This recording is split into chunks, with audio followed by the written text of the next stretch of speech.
tama si Attorney Vic Rodriguez na delikado si VP Sara sa 20th Congress. Never again, Marcos, wala na.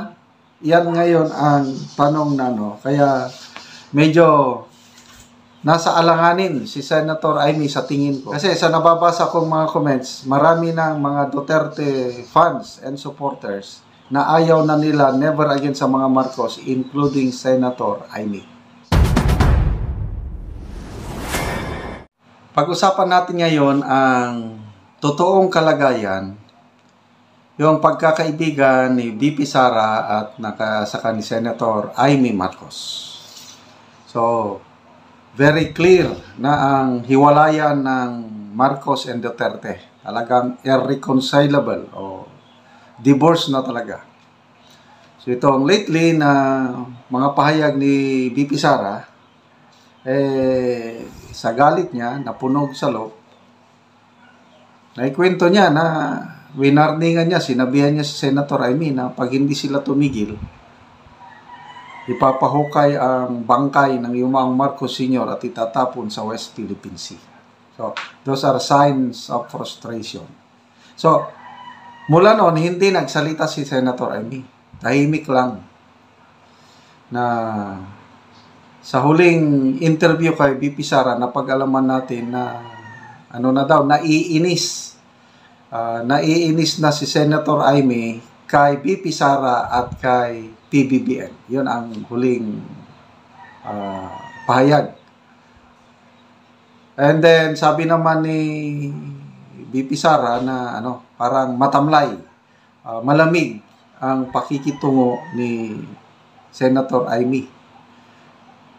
Okay, so, ngayon, mayroong bagong news article dito sa Manila Times. Ito na. Amy Marcos, VP Sara is my best friend. Okay, klaro. Kung si Senator Amy ang nasusunod, kinoconsider niya, best friend pa rin niya si VP Sara. Kahit yung nagkaroon na ng hidwaan ng dalawang pamilya, kahit nagsalita ng matitindi, masasakit na salita si VP Sara against sa pamilya Marcos, lalo na sa presidente.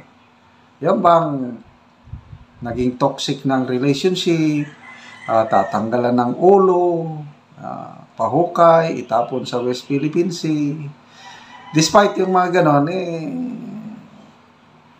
best friend pa rin si Senator Amy Marcos, si VP Sara. At sinabi pa ng senadora na dahil independent candidate siya, hihingi siya ng tulong ng iba't ibang sektor, including the Duterte family. Okay, so sinabi niya ito sa interview with Prime Times with Attorney Leah.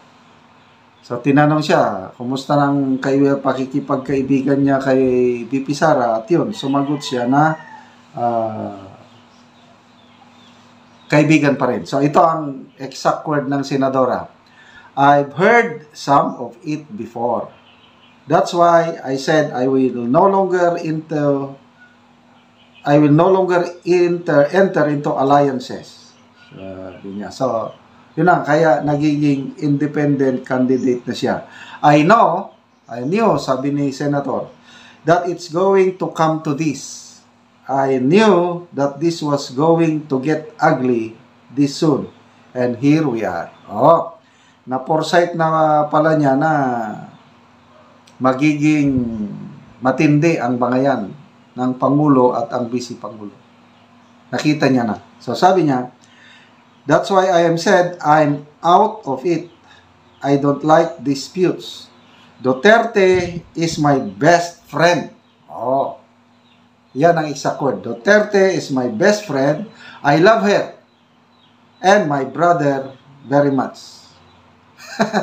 Naiipit siya sa dalawang nag-uumpugang bato o kaya namamangka sa dalawang ilog. There would be mudslinging. I don't want to be involved in that. I just wanted to work. So, asked whether she would seek support from the Vice President, During the campaign period, sabi niya, well, they have control over Davao region. So, in Mindanao, there was overwhelming support for the Dutertes. Am I seeking support from the Dutertes? I am seeking support from everyone. I mean, naturally, as a re-electionist, politics is always addition. So, I am hopeful that I'll get as much support as I can, as many allies as I can. And that's also the reason for my so-called independent political stand, so that I'm able to cross the line, because it's becoming very ugly and nasty. I'll get worse because it will get worse because it's election next year. Sabi niya, I think I have this very heavy, revered, inherited legacy of my parents. I ended up in public service, but my brother would have been just doing something creative, sabi niya. So, gusto niyang humingi ng tulong kahit kanino, lalo na sa mga Duterte sa Mindanao, sa Davao region. Ang tanong, tutulungan ba siya ng mga Duterte? I-endorse ba siya ni PRRD, i-endorse ba siya ni BP Sara? Ano sa tingin nyo, mga kaibigan? Paki-comment ko, no? Itong nangyayari ito.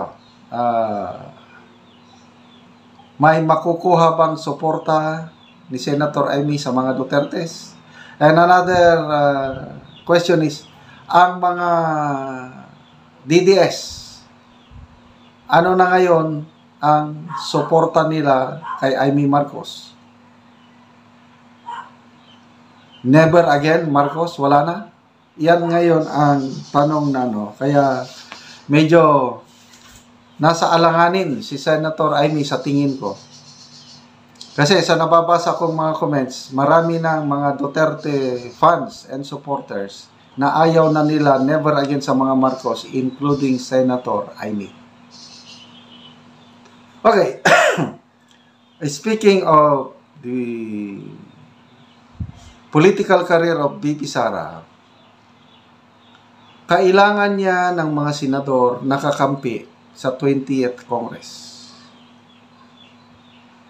Kasi yung nakikita ko, yung impeachment case laban kay BP Sara, talagang ipupursige nila. Ngayon, medyo tumahimik.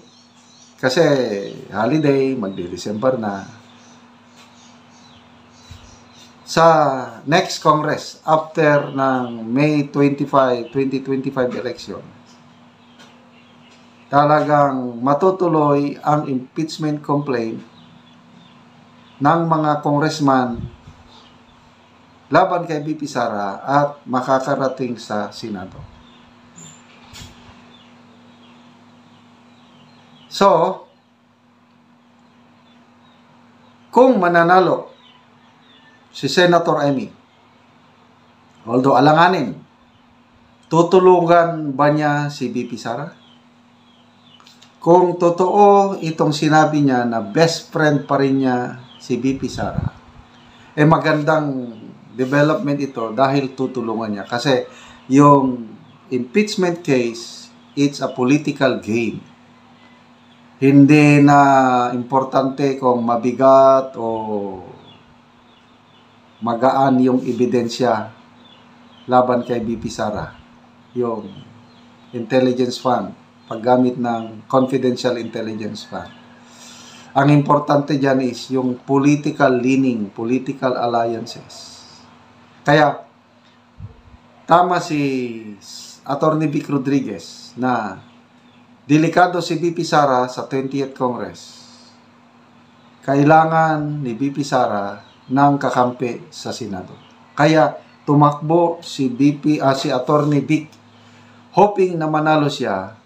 At kung mananalo siya, siya yung isa sa tagapagtanggol ni BP Sara sa Senado. So, sana manalo si Atty. Vic, sana manalo si Congressman Marcoleta. Sino pa ang mga Sana manalo si Senator Bongo, Senator Bato de la Rosa. Sino pa bang nandyan pa naman si Senator Robin Padilla. Kailangan niya ng siyam na senador nakakampi. Kaya, ito na nga, kung ang mga DDS galit na kay Senator Amy at matatalo, nako, -1 na ang senador na pwedeng sumuporta kay BP Sara. Ang isa pang aasahan natin na I hope manalo mga Cayetano, nakikita ko susuportahan nilang mga Duterte. Yan si magkapatid na Cayetano. Villar, kikita ko susuportahan nilang mga Duterte. Magkapatid, Mark Villar, at saka yung kapatid na Camille. Sa tingin ko mananalo pa rin. So, good luck po kay Senator Amy. Salamat naman at kino-consider nyo pa si BP Sara as your best friend. And I believe si BP Sara, very professional naman yan. Tingin niya sa iyo is may respeto pa rin. Ati niya kayo is sana mapanatili ninyo ang inyong pagkakaibigan.